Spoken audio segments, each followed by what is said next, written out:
Welcome to Moritzburg Castle, the most beautiful castle in Saxony. Does it look familiar to you? Let me help you remember.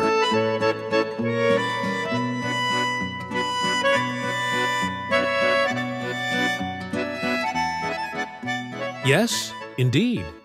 You may know this castle from one of our most beloved Christmas fairy tales, Three Nuts for Cinderella, where it played the role of the fairy tale royal castle.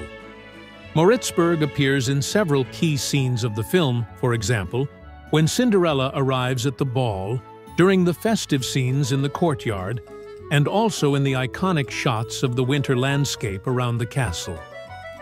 It has been more than 50 years since Cinderella was filmed here, but the castle has kept its magic. Every winter, Moritzburg returns to its Cinderella legacy with a very popular exhibition dedicated to the fairy tale.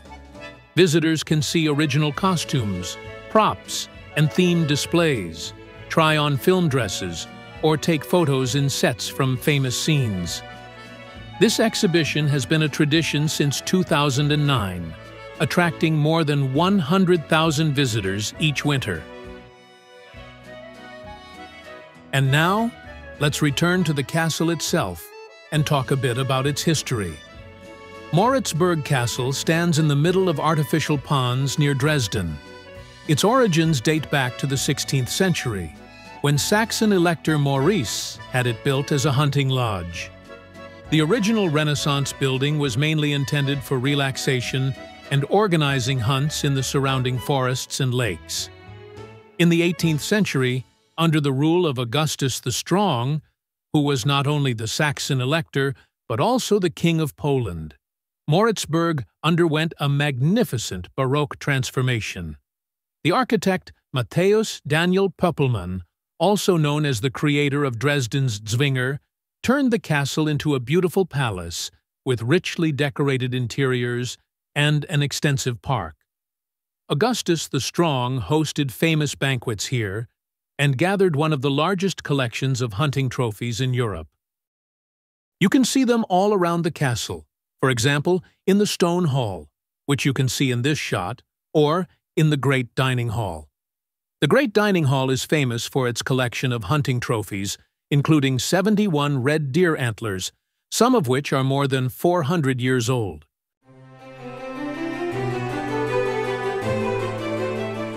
Here, next to the more than 400-year-old wooden miniature of the castle, let's talk a bit about the tour.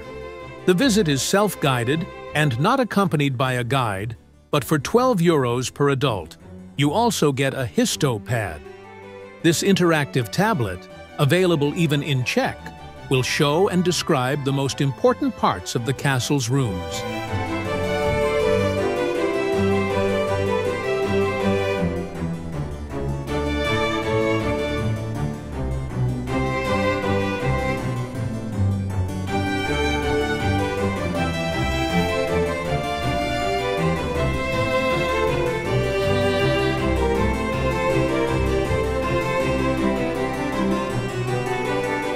And now we are in the so-called Hall of Curiosities, or Monströsensaal in German, which is one of the most fascinating rooms in the entire castle. Here you can admire a unique collection of unusually shaped deer antlers, some with strangely twisted forms, others that are enormous, or with an unusually high number of branches. The hall is also decorated with original leather wall coverings from the 17th century.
And let's not forget the castle chapel, which is one of the most beautiful Baroque interiors in Moritzburg.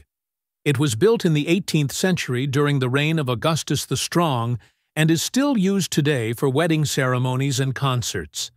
The chapel is richly decorated with gold, marble, and magnificent frescoes, creating a festive and peaceful atmosphere. This is where important events and celebrations of the Saxon court once took place.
One of the greatest rarities of Moritzburg is the so-called feather room, Federzimmer. Here you'll find a ceremonial bed covered with approximately 2 million colorful feathers from exotic birds. This unique bed was acquired by Augustus the Strong, originally for his Japanese palace, and the entire room is a masterpiece of Baroque craftsmanship. The feather room served as a representative audience chamber and was even awarded the European Heritage Award for cultural preservation. You won't see anything like it anywhere else in the world. And now, it's time for a shot of the famous slipper on the stairs. If you follow in our footsteps and visit, don't forget to try on the slipper at the very spot where Cinderella lost it. Maybe you'll make the search for the next true princess a little easier. And if you visit, don't forget to stop by the Pheasant Castle as well. Filming and photography are strictly prohibited there. Be sure to buy your tickets online, and even though the tour is only in German, the staff will give you Czech texts at the entrance, so you can read all the information comfortably.